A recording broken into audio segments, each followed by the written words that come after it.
Welcome to Tiny Bites. Here's your host, citizen scientist in neurology, neuroplasticity, and positive psychology, Sandy Weaver. When I was a kid, I'd often ask Dad what he was doing. Wrestling alligators was often his answer.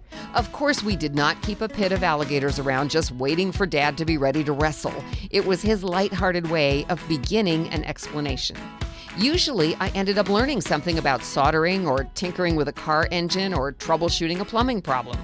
When you're figuratively wrestling alligators at work, especially if you're a team leader, a lighthearted response to a question is a good way to open up communication, inviting questions.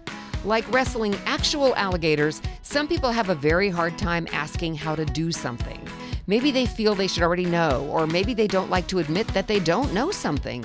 When you can set a light tone at the beginning of a teaching moment, you make it easier for others to take risks in order to achieve success.